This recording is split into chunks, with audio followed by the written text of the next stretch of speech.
Come back for the sessions on the telescopic cylinders. See, telescopic cylinders is having a major application with respect to the transmitting the power, or it may be transmitting the load, if it for the larger distances, or it may be for the longer stroke lengths.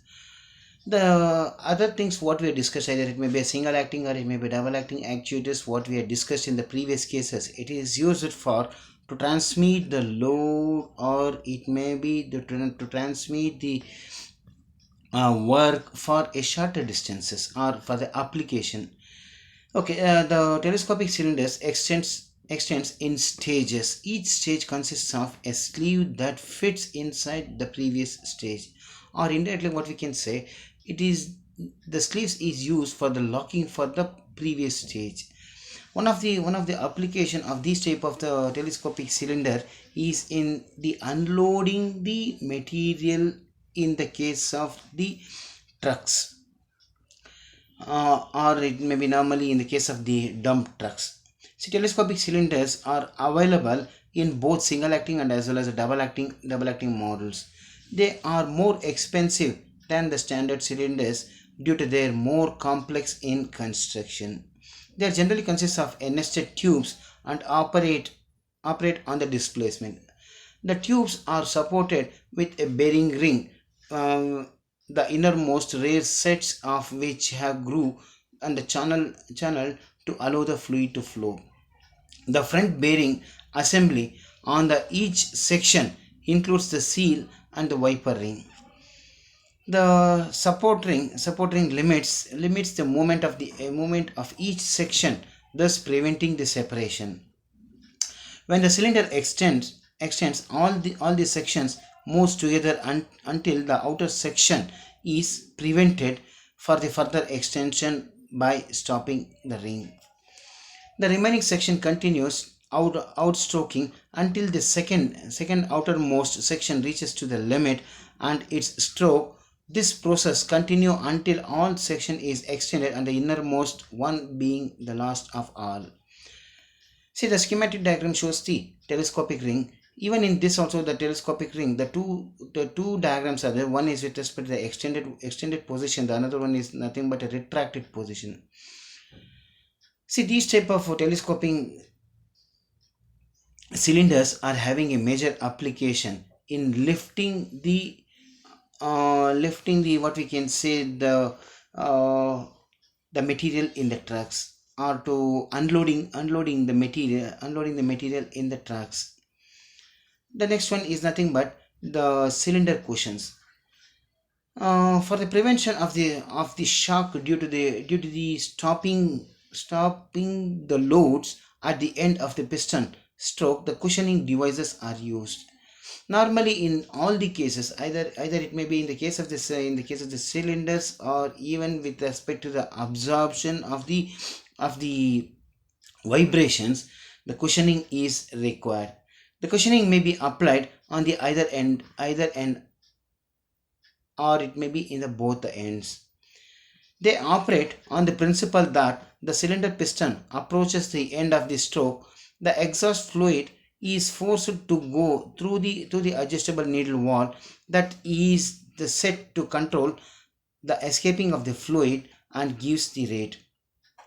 This allows the deceleration characteristics to be adjusted for a different loads. When the cylinder piston is actuated, the fluid enters into the cylinder port and the flows through a little check valve, so that the entire piston area can be utilized for producing the force and as well as the motion. The typical cushioning arrangement is as shown in the figure in the next slide. See here, as the piston starts moving it from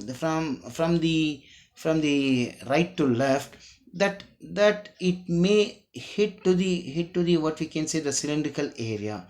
Once if the entire fluid which is there inside the cylinder is removed, or it is exhausted.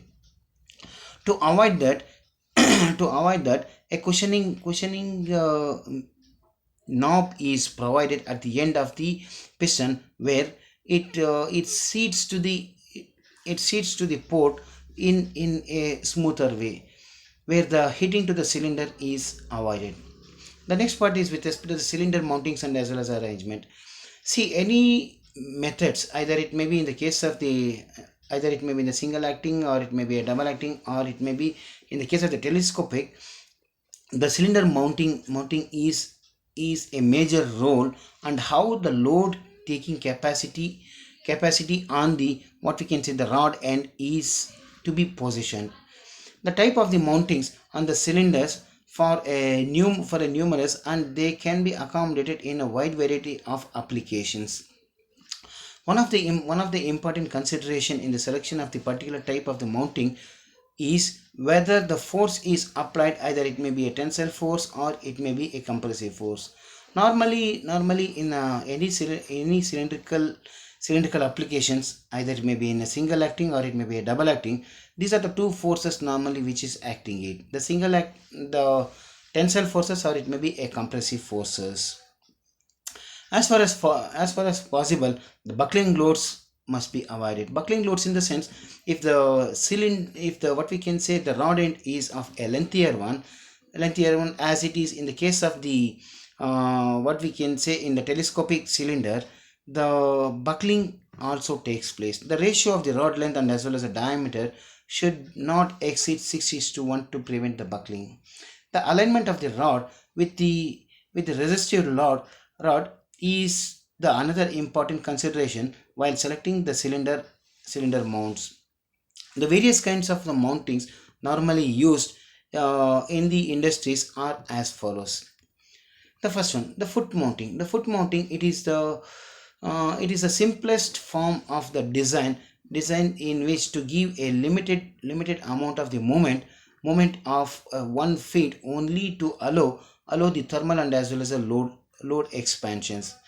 That is, the cylinders should be a positively located and dowelled at the end only. See, in the schematic diagram it shows that the first one where the foot end or the foot mountings. The second one is nothing but a rod end flange, or it may be the front flange mounting. In the schematic diagram where the cylinder is fixed at the rod end, or it may be the front end flange. See, depending upon the type of the load, what type of load is coming on the rod end, the fixing or it may the mounting of the cylinder will also vary. In the case of the rod end, during the extension stroke, the pressure in the hydraulic fluid acts on the cylindrical cap. The force sets up being transmitted to the front mounting flange through the cylindrical body. The rear flange. The rear flange is nothing but a fixing at the back side, or at the what we can say the piston end. No stresses is present in the cylinder owing to the load or the extended stroke. Only a hoop stresses is present. The load acts through the fluid onto the rear flange. Trunnion mounting. See, Trunnion mounting is something like which is placed in between what we can say the entire cylinder. It is allows the angular movement also. These type of designs normally which is used in the case of the telescopic one. See, that also depends upon the type of the load and how much the load what we are transferring it. The bearing should be a very close to the cylindrical body as possible. The last one is nothing but the eye mounting. The eye mounting is also one of the major application, especially in the case of the trucks. This is having a tendency for the cylinder to jack knife under the loads. The side loading of the bearings must be carefully considered. See, these are the different 5 methods normally what we are using in the case of the mountings. Still, if you go into the industrial application, or it may be industrial implications, these is not only the minimum. Still further, there are a number of cases are there depending upon the type of the loads what it is coming on the actuation cylinders.